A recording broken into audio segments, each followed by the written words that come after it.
అనుకోవాల్సిన అవసరం లేదు. కానీ మనం జాగ్రత్తగా ఉండాలి.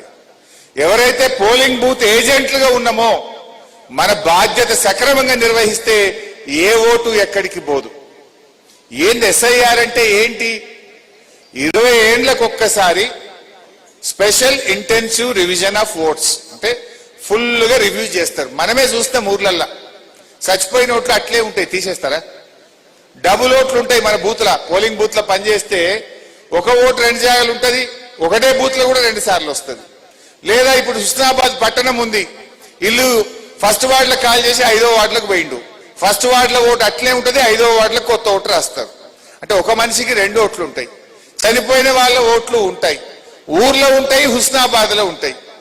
కోయడలో ఓటు ఉంటుంది, పిల్లల చదువుకు హుస్నాబాద్కి వస్తే హుస్నాబాద్ లో ఓటు ఉంటుంది. ఈ ఎస్ఐఆర్ లో ఏంటంటే డబుల్ ఓట్లు లేకుండా, చనిపోయిన ఓట్లు లేకుండా ఓట్లను ఒకసారి క్లీనప్ చేసి రియల్ ఓటర్స్ ను నమోదు చేసే ప్రక్రియ, అంతే తప్ప ఇంట్లో ఏమో లేదు. కాకపోతే పోలింగ్ బూత్ ఏజెంట్లు ఇలా ఎలక్షన్ కమిషన్ రాజకీయ పార్టీలకు కూడా అధికారికంగా ఈ కార్యక్రమంలో భాగస్వామ్యం కల్పించింది.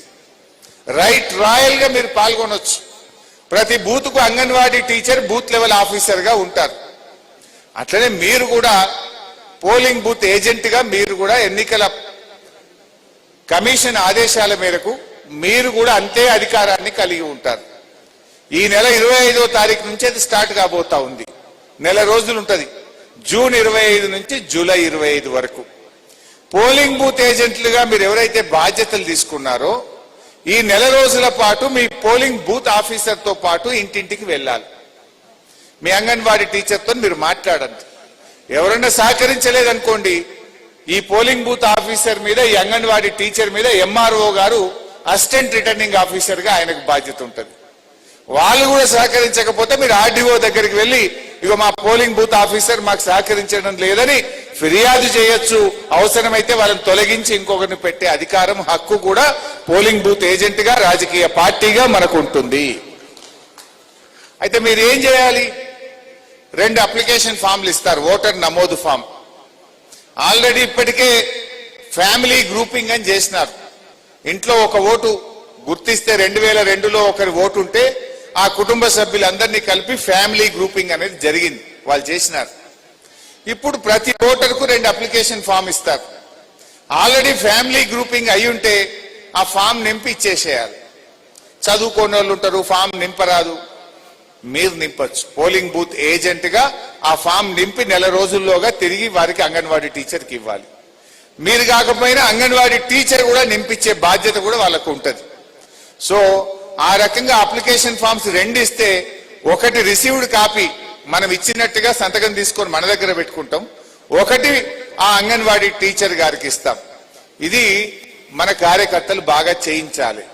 ఎవరన్నా పోలింగ్ బూత్ ఏజెంట్ గా బాధ్యత తీసుకున్నారు, మీకు జ్వరం వచ్చిందో ఇంకేదన్నా ఆపద పడితే పార్టీకి చెప్పండి, మీ జాగాలో ఇంకొకరిని పెడతారు. అంతేగాని జిమ్మేదారు తీసుకొని పని చేయకపోతే తల్లి లాంటి పార్టీకి ద్రోహం చేసినట్టు అవుతుంది. దయచేసి ఎవరు ఆ పని చేయొద్దు. మీరు ఏం చేయాలి మరి? ఈ నెల రోజులు టైం ఉంది. ఎన్నుంటాయి? ఒక బూత్లో 700-800 ఓట్లు ఉంటాయి, ఎక్కువ 1000 ఓట్లు ఉంటాయి. 1000 ఓట్లు అంటే 200-300 ఇండ్లు, రోజు 10 ఇండ్లు వేసుకున్నా అయిపోయాయి. గట్టిగా చేస్తే ఒకటే నాడు 20 ఇండ్లు కూడా చేయొచ్చు. మనకి ఎందుకు ఇది ముఖ్యమంటే, మన పార్టీ అభిమానులు, మన కేసీఆర్ అభిమానులు, ఉద్యమకారులు, మన పార్టీ కార్యకర్తల కుటుంబ సభ్యుల ఓట్లు మిస్ కాకుండా చూసుకోవాలి. తర్వాత రేపు జెడ్పీటీసీ ఎన్నికలో, ఎంపీపీ ఎన్నికలో, ఎంపీటీసీ ఎన్నికలో వస్తాయి అనుకో, అది మన కార్యకర్త ఇల్లే.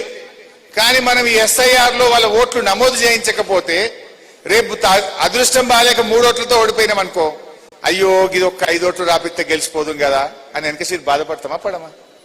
అరే అప్పుడు పొరపాటు అయిపోయి ఈ ఇల్లు ఎందుకో మిస్ చేసుకుంటే అది ఎప్పుడు దెబ్బ తగిలినాకే అదికి వస్తుంది. మరి అట్లా చేసుకుందామా? అందుకే నేను మీతో అనేది ఏంటంటే, ఈ ప్రోగ్రామ్ ను జాగ్రత్తగా ఎస్ఐఆర్ ను మన పార్టీ అభిమానులు, కార్యకర్తలు, సింపథైజర్స్, బీఆర్ఎస్ కుటుంబ సభ్యులు అందరి ఓట్లను గ్రామంలో మిస్ కాకుండా ఈ ఎస్ఐఆర్ ప్రక్రియలో పోలింగ్ బూత్ ఏజెంట్లు అందరూ కూడా పాల్గొని ఈ కార్యక్రమాన్ని మీరు చక్కగా విజయవంతం చేయాలని చెప్పి నేను కోరుతా ఉన్నా. బీఆర్ఎస్ పార్టీ అద్భుతంగా ఉంది. ఏ రాజకీయ పార్టీకి మనంత బలం లేదు.